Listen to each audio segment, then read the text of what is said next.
अस्सलाम वालेकुम नाजरीन, आप देख रहे हैं बोल्ड पाकिस्तान न्यूज़ की जानिब से प्रोग्राम खादमे आला और मैं आपका होस्ट हमाद मलिक। और इस वक्त हमारे साथ मौजूद हैं हमारे आज के मेहमान जनाब Malak Zahid Majid, city Faisalabad social media team की जानिब से हम इनसे गुफ्तगू करते हैं। जी अस्सलाम वालेकुम मलक साहब, क्या हाल चाल है? ठीक हैं आप? जी शुक्र अल्हम्दुलिल्लाह। अच्छा मलक साहब, बताइएगा कि आपने जो सोशल मीडिया नेटवर्क है कब से ज्वाइन किया है और नून लीग की पार्टी के साथ कब से आप मुंसलिक हैं, इसके बारे में आप क्या बताना चाहेंगे? जी एक तो मैं आपका मलिक साहब शुक्रिया अदा करता हूँ कि आपने मुझे इस काबिल समझा और मेरे घर तशरीफ़ लाए इंटरव्यू के लिए। मुस्लिम लीग नून तो जब से होश संभाली है हम उसी वक्त से पाकिस्तान मुस्लिम लीग के साथ हैं। और मेरी यानी कि 1988 में मैंने बाकायदा तौर पर मुस्लिम लीग यूथ विंग से एक मेंबर की हैसियत से अपनी सियासी सरगर्मियों का आगाज़ किया था और अल्हम्दुलिल्लाह उस वक्त से आज के दिन तक पाकिस्तान मुस्लिम लीग नून के साथ हैं, अपनी कायद मौय्यम मोहम्मद नवाज शरीफ के साथ हैं। तो सोशल मीडिया जब बज मरीम साहबा ने सोशल मीडिया टीम का आगाज़ किया तो उस वक़्त हम इसको बिल्कुल नहीं जानते थे। उस वक़्त तहरीक इंसाफ की जो सोशल मीडिया थी वो उस वक़्त छाई हुई थी और उन्होंने बेतुके झूठ प्रोपेगेंडे जो अवाम के जहन में भरे जिससे हमारी पार्टी के बयानी को थोड़ा नुकसान भी पहुंचा। लेकिन उसके बाद जब मजी मरीम साहबा ने सोशल मीडिया टीम का आगाज़ किया तो उस प्लेटफार्म से हम बग़ैर किसी लालच के, बग़ैर किसी पे के, बग़ैर किसी ओहदे के हमने अपने तौर पर वर्क शुरू किया। फिर मजी मरीम साहबा ने हमारी हौसला अफजाई करती थी जब हम ट्वीट्स करते थे, हमारे अच्छे ट्वीट्स को रीट्वीट करती थी, उन्होंने हमें फॉलो किया। उसके बाद हमने उनके नज़रिए को आगे लेकर चले और अल्हम्दुलिल्लाह आज पाकिस्तान मुस्लिम लीग नून की सोशल मीडिया टीम जो पाकिस्तान की सबसे बड़ी टीम है, अभी कल ही हम लाहौर में हमारा सोशल मीडिया टीम का कन्वेंशन हुआ है और जिसमें पाकिस्तान भर से नौजवानों ने शिरकत की और ये सिर्फ़ और सिर्फ हमारी कायद मोहतरमा मरीम नवाज साहबा की मेहनत की वजह से मुमकिन हुआ और हमारे जो सीनियर हैं उन्होंने भी इसके लिए बड़ी मेहनत की और हमें उनसे बहुत कुछ सीखने को मिला।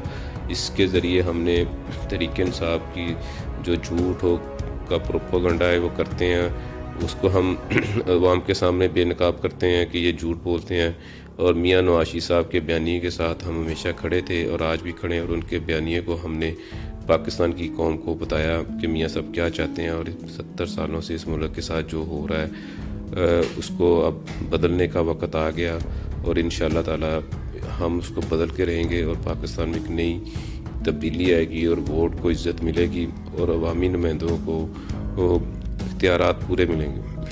जी तो नाजरीन, आपने जाना कि मलक ज़ाहिद मजीद साहब ने बहुत ही मेहनत और मुशक्क़त से आज ये मुकाम हासिल किया है। तो हम इनसे पूछना चाहेंगे कि मौजूदा गवर्नमेंट की क्या सूरत हाल है, इसके हवाले से आप क्या बताना चाहेंगे मलक साहब? जी ये मौजूदा गवर्नमेंट जो पाकिस्तान की तारीख की सबसे नाअहल तरीन गवर्नमेंट है, इसकी कोई समझ नहीं है। इसने पाकिस्तान को 70 साल पीछे छोड़ दिया है, पाकिस्तान को बैनुल अक़वामी तौर पर तनहा कर दिया है। कोई भी मंसूबा इनका पाकिस्तान के लिए अभी तक कामयाब नहीं हुआ। पाकिस्तान को यानी कि दुनिया में तनहा कर दिया है, कश्मीर पाकिस्तान के हाथ से चला गया है, ओवरसीज़ पाकिस्तानियों को बाहर से डिपोर्ट किया जा रहा है, PAE की परवाज़ों के ऊपर पाबंदी लग चुकी है और किसी को किसी चीज़ की कोई खबर नहीं है सिवाय झूठे प्रोपेगेंडे करने के और दूसरी हुकूमतों के ऊपर इल्ज़ामात लगाने पर। ये कहते थे हम 90 दिन में सब कुछ कर देंगे, इन्होंने 90 दिन में कुछ नहीं किया। फिर उन्होंने पाकिस्तानी कौम के खून पसीनों के पैसों से इश्तिहार दिया कि 100 दिन अपने पहले 100 दिन का कि हम मसरूफ़ थे वो भी ज़ाया किया। इसके बाद इन्होंने फिर कहा जी हमें थोड़ा 6 माह का वक्त मांगा, फिर साल का मांगा और आस्ता आस्ता ये अब 2.5 साल तक पहुँच चुके हैं लेकिन कारकर्दगी इनकी सिफर है। इनको तो थोड़ा सा सहारा ये कोरोना की बुआ ने दिया है जिसकी वजह से कोई थोड़े से हालात जो हैं तब्दील हुए हैं बैनुल अक़वामी तौर पर भी और ये उसकी आड़ में ये छुप जाते हैं। लेकिन बज़ाते जो इन्होंने दावे किए थे कौम के साथ, जो बातें की थी, कोई एक मैं चैलेंज करता हूँ पूरी तरीके इंसाफ को कि इमरान खान की जितनी साबका तकरीरें उठा कर देख लें इक़्तिदार में आने से पहले, किसी एक बात के ऊपर भी उसने पूरा अमल किया हुआ तो मैं मान जाऊँगा। इसीलिए उसका नाम यू टर्न रखा गया है। फिर वो यू टर्न की भी मिसालें देना शुरू कर देता है। वो खुद को जब भी कोई उससे सवाल करता है कि कप्तान जो है उसकी पॉलिसी चेंज होती है, तो उस शख्स की अब ये हैसियत है कि अब वो कोई भी बात करता है तो उस पर एतबार नहीं है। जब तक आप किसी भी इंसान का कोई बिज़नेस करें, कोई भी काम करें, जहाँ से आपका एतबार ख़त्म हो जाए तो फिर आपकी बात को कोई भी सीरियस नहीं लेता। अब हर नाकामी के बाद वो कहता है जी मैंने प्लेयर चेंज कर दिया, मैंने पॉलिसी चेंज कर ली। तो मुल्क ऐसे नहीं चलते। ये क्रिकेट 11 लोगों की क्रिकेट टीम नहीं है, ये 3 घंटे का मैच नहीं है, ये पल पल की खबर है। इसमें पूरे पाकिस्तान को, कौम को लम्हा लम्हा संभालना पड़ता है, देखना पड़ता है कि इसके क्या असरात हैं। और लेकिन वो आता है, क्रिकेट की स्टोरी सुना जाता है और मैं के अलावा उसके पास कुछ नहीं है। या उसके पास वो पुरानी किताबें जैसे दादी अम्मा बच्चों को सुनाने के लिए लोरी के इसके लिए बातें सुनाती होती थी, हम बचपन में सुनते होते थे। बिल्कुल वो इसी तरह आता है, तकरीर सुनाता है और नया एक एजेंडा पेश करके कौम को तसल्ली दे के सुनाने की कोशिश करता है। लेकिन कौम जो है वो अब समझ चुकी है कि ये झूठा इंसान है और इसकी जो बातें हैं ये सब 2 नंबर बातें हैं और ये किसी भी तरीके से किसी भी बात के ऊपर ना तो खुद अमल कर सकता है, ना इसके पास इख्तियारात हैं। बस इसको एक बोलने के लिए रखा गया है, इसके अलावा इसके पास कुछ नहीं है, जिससे पाकिस्तान कौम का नुकसान हो रहा है। अपोजिशन को छोड़ें, केसेस को छोड़ें, लेकिन कौम भी तो एक है ना। 22 करोड़ आवाम का भी तो ख्याल रखना चाहिए ना। अगर अपने मुखालफिन के ऊपर ही आप तकरीरें करते रहेंगे, बातें करते रहेंगे, तो 22 करोड़ आवाम का इसका क्या बनेगा, उसका क्या कसूर है। मुतासर तो हर शख्स होता है, चाहे वो हुकूमती पार्टी से हो, अपोजिशन की पार्टी से हो, आवाम तो सबकी है। अब करप्शन की बात करते हैं, ये अभी इन्होंने BRT में 122 अरब रुपये ज़ाया किए हैं और मैं हैरान हूँ कि सिर्फ पंजाब में जो मेगा प्रोजेक्ट होते हैं उनके ऊपर बात होती है। क्या पाकिस्तानी कौम का पैसा नहीं है जो पेशावर में ज़ाया कर दिया गया, या बिलियन ट्री में जो पैसा ज़ाया कर दिया गया अरबों रुपये, क्या वो पाकिस्तानी कौम का पैसा नहीं है? सिर्फ पंजाब के मंसूबों के ऊपर जहाँ पे वो आज तक 1 रुपये की करप्शन साबित नहीं कर सके सिवाय इल्ज़ामात के, उन पे बात करती है। पंजाब में अगर कोई तरक्याती काम होता है उसके ऊपर तनकीद की जाती है, लेकिन दूसरे सूबों में भी तरक्याती काम होते भी नहीं है। जो होते हैं तो इस हुकूमत के जितने भी मंसूबे शुरू किए हैं वो नाकाम मंसूबे हैं। तो कौम का पैसा, 22 करोड़ अवाम का पैसा पाकिस्तान के उस वो क्या कहते हैं कि कश्मीर की वादियों तक भी पाकिस्तानी कौम का पैसा है। गिलगित बल्तिस्तान में भी जो पैसा लगता है वो पाकिस्तानी कौम का पैसा है। आज़ाद कश्मीर में भी जो पैसा, बलूचिस्तान के सहराओं में भी जो पैसा लगता है वो पाकिस्तानी कौम का ही पैसा है। सिंध के सहराओं में, समुंदर की लहरों में जो पैसा लगता है वो पाकिस्तान का कौम का पैसा है। लेकिन यहाँ पे एक हवा पैदा कर दी गई है कि जो पैसा पंजाब में लगता है वही पाकिस्तानी कौम का पैसा है, बाकी पाकिस्तानी कौम का पैसा नहीं है। और इस झूठ और इस बयानिए की वजह से पाकिस्तानी कौम को तकसीम किया गया है। और जिसका टारगेट सिर्फ पाकिस्तान मुस्लिम लीग नून थी, जिसने इस मुल्क को इतनी तरक्की दी है, इतनी तरक्की दी है। आप जिधर भी नज़र घुमाएंगे आपको मियाँ मोहम्मद नवाशी साहब के, मियाँ शबाशी साहब के ही मंसूबे नज़र आएंगे। और अल्हम्दुलिल्लाह हमारे मंसूबे ऐसे मंसूबे हैं कि सब ने उनको कॉपी किया, उनको जारी रखा। लेकिन जिन्होंने कॉपी किया वो उन मंसूबों में भी कामयाब नहीं हो सकते। देखें जी, बड़ी सिंपल नाहली की सिंपल सी बात है कि कोई चीज़ पाकिस्तान में पहली दफ़ा आ रही है तो उसकी जो नाकामी होती है वो पहली दफ़ा लाने वाले में पाकिस्तान में उसको मुस्लिम लीग नून की हुकूमत ने मुतारफ़ कराया। तो अगर वो नाकाम होती तो उसका कसूर नून लीग के वो खाते में, क्योंकि उनके पास इस चीज़ का तजर्बा नहीं था। लेकिन अल्हम्दुलिल्लाह उन्होंने बड़े 6 माह के अंदर लाहौर की मेट्रो बस बनाई, तो उससे पूरी पाकिस्तानी कौम को एक मैसेज मिल गया कि ये मंसूबे पाकिस्तान में बन सकते हैं। और डेवलपमेंट करने वालों को भी तजर्बा मिल जाता है और हुकूमतों हर बंदे को पता चल जाता है। लेकिन इन्होंने एक देखे और बने बनाए मंसूबे की भी ये कॉपी नहीं सही तरीके से कर सके और उसको लेट किया, कौम का पैसा तबाह किया। आए दिन बसें ख़राब होती हैं और अब तो ये मशहूर हो गया कि हर बस के साथ रिक्शा चलता है कि कहीं भी ख़राब हो जाए तो रिक्शे की वो सवारी रिक्शे में बैठ कर चले जाए। इस तरह के मंसूबे भी, ये कॉपी वाले मंसूबों में भी ये लोग कामयाब नहीं हो सके। इसी तरह इन्होंने मराज सईद साहब ने जब वो आए तो उन्होंने पाकिस्तानी कौम का करोड़ों रुपए एडवर्टाइजमेंट पे लगाया कि मोटरवे सारा जो ई टैग कर दिया जाएगा, इश्तिहारात दिए गए अखबारात में, कौम के पैसों से एडवर्टाइजमेंट की गई।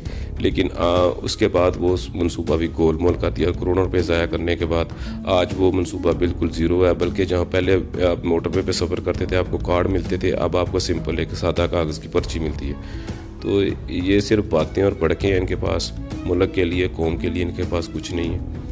जी, तो मलिक साहब का कहना है कि मौजूदा गवर्नमेंट बिल्कुल नील और ज़ीरो और नाअहल करार इनके मौक़िफ़ के हवाले से, इनके मौक़िफ़ से हमने जाना कि मौजूदा गवर्नमेंट बिल्कुल नील और सिफर है। और हम इनसे पूछना चाहेंगे कि महंगाई के हवाले से ये क्या कहना चाहेंगे कि गरीब आवाम का आटा रोटी लेना कैसा मुश्किल हो चुका है। इसके हवाले से, महंगाई के हवाले से क्या कहना चाहेंगे मलिक साहब, बताइएगा।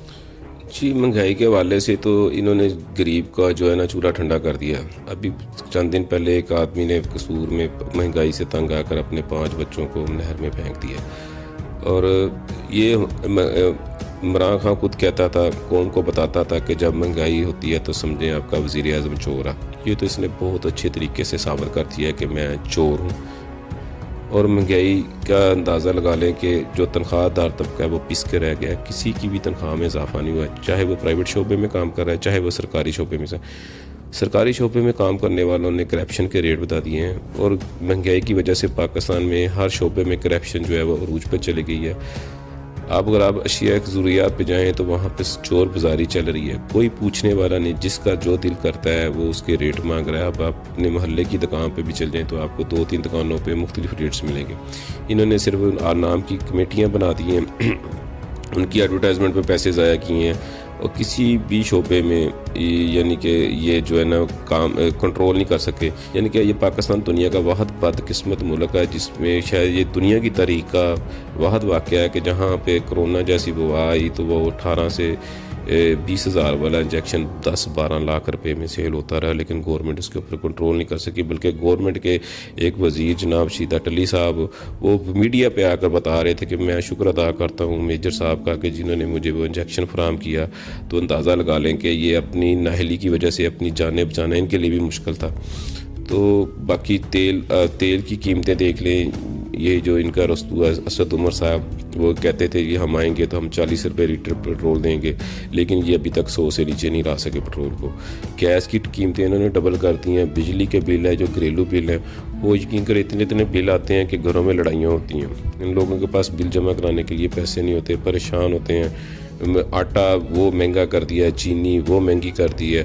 और ये खुद ही रेट उसको बढ़ाकर अपने जो इन्वेस्टर हैं उनको भरपूर तरीके से इसने फ़ायदा पहुंचाया है। और फिर तहकीकात बना देते हैं। पहले ये दावा करते हैं देखें जी खान साहब ईमानदार है, उसने उसको निकाल दिया, फिर वापस ले आते हैं जी कि वो यानी कि जिनको फिर उन्हीं लोगों को वापस ले आते हैं करप्शन के नाम से। जैसे फिरदौस आशिक अवान को ले आए, जहांगीर तरीन को अभी भी वो पाकिस्तान में आके मनसूबों का इफ्तिताह कर रहा है। इसी तरह और चेहरे हैं, खुसरो बख्तियार साहब है, उनकी करप्शन सामने आई, उनको बजाय निकालने के चीनी स्कैंडल से उनको और वजारत दे दी गई। एक अद्वियात में जो करमानी साहब है उन्होंने 500 अरब का टीका लगाया कौम को, तो उनको दूसरा अपनी पार्टी का तर्जमा बना दिया। यानी कि इनकी कोई भी करप्शन जो है इन माफियाज के साथ मिलकर ये जो करते हैं, 100 अरब से कम पाकिस्तानी कौम को इन्होंने नुकसान नहीं किया। यानी कि 100 अरब से ये इनका टारगेट है कि जो भी डाका मारना है, जो भी चोरी करनी है, वो 100 अरब से ज़्यादा करनी है। तो ये इस महंगाई से नून लीग की हुकूमत, इसके मुकाबले अगर पाकिस्तान मुस्लिम लीग नून की हुकूमत देखें तो उस वक़्त तारीख पाकिस्तान की 40 साल तारीख की कम तरीन महंगाई की शरह थी। आटा जो था 35 रुपये किलो था, पेट्रोल 60 से 65 रुपये लीटर तक मिला है। घी की जो कीमत 210 रुपये थी वो 140 रुपये तक आ गई। इसी तरह चीनी जो थी वो 52-53 रुपये पे रही। हालांकि ये अब बड़ा शोर मचाते हैं ये शरीफ फैमिली की सब और जरदारी ग्रुप की सब ये जो है शुगर मिलें हैं। तो अगर वो उनकी थी तो उनके दौरे हुकूमत में चीनी महंगी क्यों नहीं हुई? इनकी तो कोई शुगर मिल भी नहीं है। इनको तो अदालत ने भी रिलीफ दिया था कि आप चीनी की कीमतें कम करें, 70 रुपये करें। ये अदालती आर्डर के बावजूद भी चीनी की कीमतें क्यों नहीं कम कर सके? इनके दौर में चीनी क्यों 110 रुपये किलो तक गई? ये तो बड़े ईमानदार बनते हैं, इनकी कबीना ईमानदार है। ये कहते थे जब ऊपर ईमानदार आएगा तो नीचे सब ठीक हो जाएगा। तो क्या ठीक किया इन्होंने? कौम के लिए क्या ठीक किया? कोई ऐसा शोबा बता दे जिसमें इन्होंने कौम के लिए रिलीफ दिया हो। लोग बद्दुआएं दे रहे हैं। जब अब ये आएंगे ना वोट लेने के लिए, यकीन करें लोगों के तासरात हैं, इनको डंडे मारेंगे, औरतें इनके मुंह काले करेंगी, और जो ख़वातीन हैं जो इतनी आके इनको बद्दुआएं देती हैं, इनकी किसी भी अवामी नुमाइंदे में जुर्रत नहीं है कि वो अवाम में चला जाए। तो इसके बावजूद ये ढीठ बने हुए हैं, फिर आके टीवी पे ऊपर मीडिया के ऊपर इल्ज़ामात लगा देते हैं और नए नए शोशे छोड़ देते हैं आके। और नाहल लोग, बदज़बान लोग, इन्होंने अपने तर्जमा रखे हुए हैं झूठ पे वो जो मबनी है, जिनका पाकिस्तान में कुछ भी नहीं है। वो अपनी बस नौकरी करने के लिए आए हैं किसी झंडे के तहत, उसके बाद वो पहली फ़्लैट पकड़ेंगे और भाग जाएंगे। लेकिन नुकसान और तबाही किसकी हो रही है? पाकिस्तान की हो रही है, कौम की हो रही है। इसका जवाब कौन देगा? जो पाकिस्तान तरक्की की तरफ जा रहा था, पाकिस्तान G20 ममालिक में शामिल होने जा रहा था, नवाज शरीफ के दौरे हुकूमत में नवाज शरीफ की नाअहली से पहले पाकिस्तान के ज़र मुबादला के ज़खायर 24 अरब डॉलर तक पहुँच चुके थे। कैसे पहुँचे? अगर पैसा कौम का चोरी होता तो ज़र मुबादला के ज़खायर कैसे बढ़ते? पाकिस्तान में बिजली की लोड शेडिंग को ख़त्म किया गया, मनसूबे लगे, दहशतगर्दी को ख़त्म किया गया, अमन हुआ, कराची का अमन, रोशनियाँ बहाल हुई। इन्होंने क्या किया? कुछ भी नहीं किया। हर चीज़ को तबाही की तरफ ले गए। कराची के हालात फिर ख़राब होना शुरू हो गए हैं। और ऊपर से ये कहते हैं कि खुद अब तस्लीम कर रहे हैं कि जो बिजली है, जो पहले तो ये कहते थे ये पूरी नहीं कर सकते, अब कहते हैं ये बिजली ज़रूरी है से ज़्यादा बना ली है। अभी इन्होंने LNG के जो है उसमें पाकिस्तानी कौम को 122 अरब का टीका लगा दिया है, उसकी जो ख़रीदारी वक्त पे नहीं की। इसी तरह इन्होंने IMF के पास ना जाकर पाकिस्तान को IMF की गोद में दे दिया बाद में। अब पाकिस्तान जो है वो IMF चला रहा है, उनके नुमाइंदे बैठे हैं। वो जो नुमाइंदे जो IMF से तनख्वाह ले रहे हैं, वो मुल्क का सोचेंगे कि अपनी जहाँ पे उनकी पक्की तनख्वाह लगी उसका सोचेंगे। तो इसलिए ये पाकिस्तान की तारीख़ की सबसे नाअहल हुकूमत है। और एक दूसरी तरफ अगर आप देखें तो ये पाकिस्तान की तारीख़ की सबसे मजबूत हुकूमत है, जिसको सब अदारों ने मिलकर सपोर्ट किया। अगर इस इतनी सपोर्ट के बावजूद भी अगर ये पाकिस्तान को आगे नहीं ले जा सके, पाकिस्तान की अवाम का फ़ायदा नहीं कर सके, तो इससे ज़्यादा तबाही और इससे ज़्यादा नाअहली और गलत फैसले इस कौम के लिए क्या हो सकते हैं। ये पाकिस्तानी कौम के साथ बहुत जुल्म हुआ है, इसको ला के इसका तजर्बा जो किया गया है, और इसने पाकिस्तानी कौम के नौजवानों की, मैं खुसूसी तौर पर एक मैसेज देना चाहता हूँ, अपने नौजवानों को एक मैसेज देना चाहता हूँ कि आपने जिन्होंने तब्दीली का जिनको शौक़ था, खुसूसी तौर पर आप देख लिया है कि आपके साथ कैसा फ्रॉड हुआ है। और मैं आप सबको एक पैगाम देना चाहता हूँ कि आए मियाँ मोहम्मद नवाज शरीफ साहब का साथ दें, पाकिस्तान मुस्लिम लीग नून का साथ दें, ताकि हम इस मुल्क को जहाँ से तरक्की का सफ़र रुका था वहाँ से शुरू करें। आपके लिए तालीम के शोबे में जो शहबाज शरीफ साहब ने खिदमात की हैं, लैपटॉप स्कीम है, इसके अलावा आप लोगों को बाहर पढ़ने के लिए भेजा गया है, और भी मज़ीद जो नौजवानों के लिए मुस्लिम लीग नून के मंसूबे हैं वो आप सबके सामने हैं, और उनको कामयाब कराने के लिए और पाकिस्तान के मुस्तक़बिल के लिए पाकिस्तान मुस्लिम लीग नून का साथ है। जी अल्हम्दुलिल्लाह, PDM के जलसे के हवाले से हमारी जो है तैयारियां बड़ी अच्छी जा रही हैं, बल्कि हुकूमत की जो है वो बहुत ज़्यादा घबरा गई है। मुल्तान जलसा रोकने की कोशिश की, वो बड़ा कामयाब हुआ। फैसलाबाद में एक वर्कर कन्वेंशन था, वो बहुत बड़े जलसे की सूरत इख्तियार कर गया। उसके साथ तो कल जो मैडम मरीम साहबा लाहौर में निकली हैं बग़ैर शेड्यूल के और बग़ैर किसी इतलाक़ और बग़ैर किसी प्रोग्राम के, उन्होंने तकरीबन समझ लें कि 12 घंटे पहले अपनी स्पीच में कहा था कि मैं लाहौर का दौरा करूँगी। और जिस तरह लाहौर की सड़कें कल पैक थी, वाम के साथ छतों तक भरी हुई थी, हर तरफ लोग ही लोग थे, वाम ही वाम थे। तो ये नून लीग के वर्कर चार्ज हैं और उस जलसे की कामयाबी है। लेकिन आज हुकूमत ने अपने घबरा इतना गई है कि हालांकि ये मौसम मच्छर का मौसम है और इससे डेंगू का भी ख़तरा है, लेकिन उसके बावजूद उसने मीनार पाकिस्तान को पानी से भरना शुरू कर दिया है। और ये जो कहता था कि मैं आपको कंटेनर दूंगा, खाना दूंगा, और अब ये अपने असलियत सामने लेके आ रहा है और कहता मैं कुर्सियों वालों पर, टेंटों वालों पे मुकदमा दर्ज करूंगा। इस अल्लाह के बंदे से पूछे कि वो तो पहले ही कोरोना की वजह से, लॉकडाउन की वजह से बहुत ज़्यादा बेरोज़गार हो चुके हैं। अगर उनका रोज़गार जलसों की सूरत में भी चलने लगा है तो उनको उनके रोज़गार की फ़िक्र करनी चाहिए।